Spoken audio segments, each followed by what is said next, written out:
Ouh, Samy, mais qu'il est cru!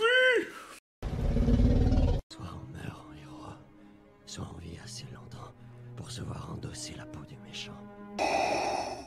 Pour ce genre de choses, il existe des hommes comme moi. Il t'arrive de saigner. Vous pouvez respirer, vous pouvez cligner des yeux, vous pouvez pleurer. Ah! M'a ramené le conduit, celle-là. Maintenant que j'ai votre attention, Accroche-toi, petit.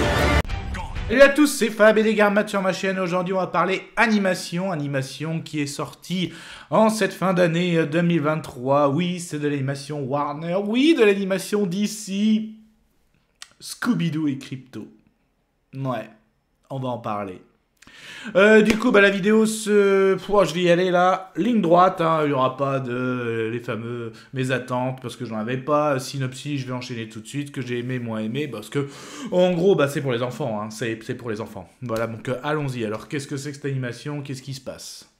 Il était une fois une Du coup, on se retrouve à Metropolis, et notamment dans le hall de justice, parce que, en gros, il y a quelqu'un, donc ces deux personnes qu'on connaît bien, hein, donc Lois Lane et Jimmy Olsen, qui enquêtent parce que la Justice League a disparu, elle a disparu, donc eux ils enquêtent, ils vont au hall de justice qui est abandonné, et ils se rencontrent qu'il y a comme un esprit maléfique dedans, donc ils ont très peur, ils sortent, et comme il n'y a plus de Justice League, il n'y a plus personne, entre guillemets, il n'y a pas de Justice Dark, donc qui on va appeler? On va appeler la bande à Scooby. Et oui, hein, pour enquêter sur les fantômes, on va appeler la bande à Scooby. Et d'ailleurs, Jimmy Olsen a un contact parce qu'en fait, lui, le petit roux de Metropolis et la rouquine de la bande de Scooby, en fait, ils se connaissaient, donc je parle de Daphné, ils se connaissaient déjà depuis l'enfance, donc en gros, voilà, ils ont toujours gardé contact, même si Jimmy le présente comme quoi c'est sa petite amie, hein, mais bon,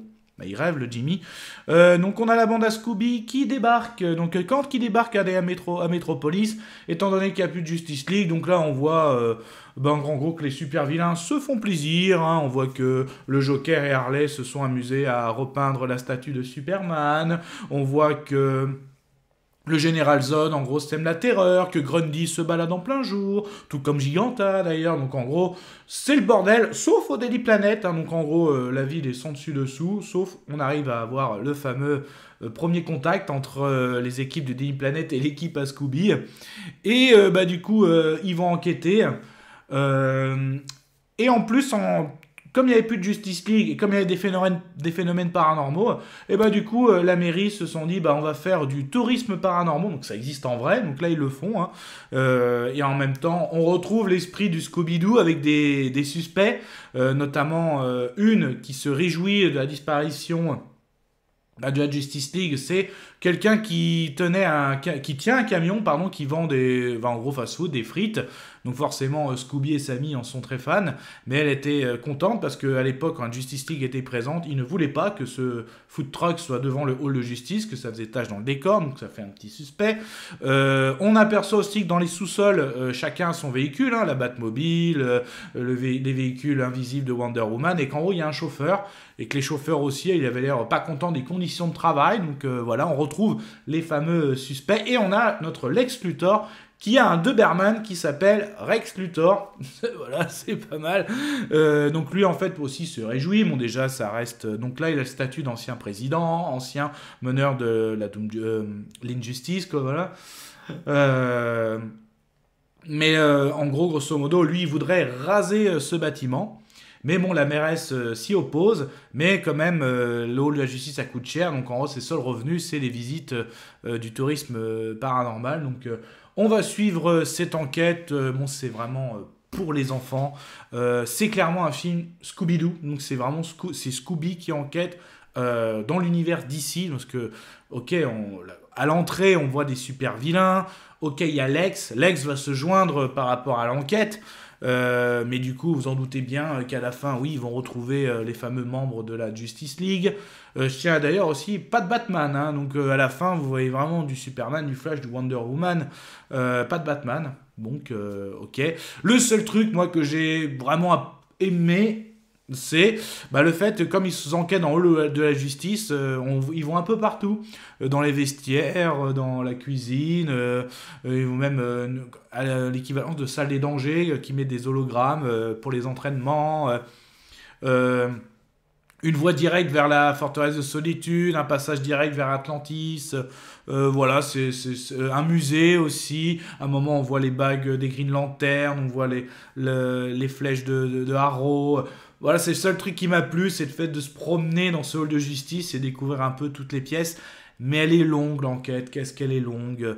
Donc, certes, on a Sammy, Scooby, toujours, ils sont à la fois à peur, mais toujours envie de bouffer, quoi.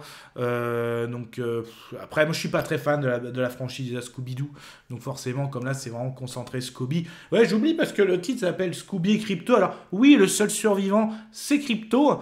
Mais pareil, voilà, dans cet univers, il y a seul Scooby parle, ni Crypto, ni Rex. Donc, je rappelle, Rex, c'est le chien de Lex. C'est bien trouvé d'ailleurs, Rex Luthor. Mais, ouais, sans plus, il n'y a pas de scène super de Crypto. Donc, il est là, il fait le lien par rapport au chien de Superman.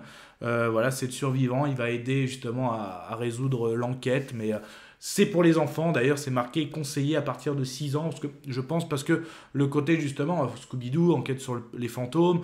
Les super méchants, t'as quand même le Joker, t'as quand même Solomon Grundy.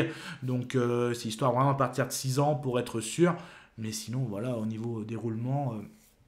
c'est pas fou. En gros, si vous êtes fan de Scooby-Doo, je pense que c'est pour vous. Par contre, si vous êtes fan de DC, voilà, moi je suis plus côté DC.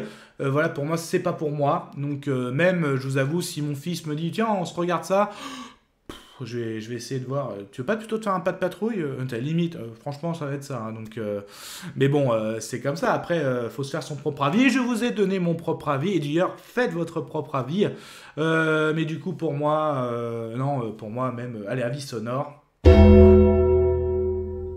Par-dessus la troisième corde! Mais bon, comme j'ai dit, ce n'était que mon avis. Hein. À vous de juger!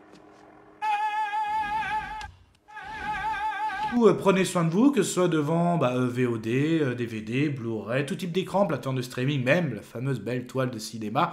On se retrouve aussi bien que pour du DC, que du Marvel, du fantasy, fantastique, science-fiction. Hein, vous connaissez la chaîne. Si vous ne connaissez pas, n'hésitez pas à vous abonner, n'hésitez pas à mettre un pouce, c'est gratuit. De faire aussi votre propre avis.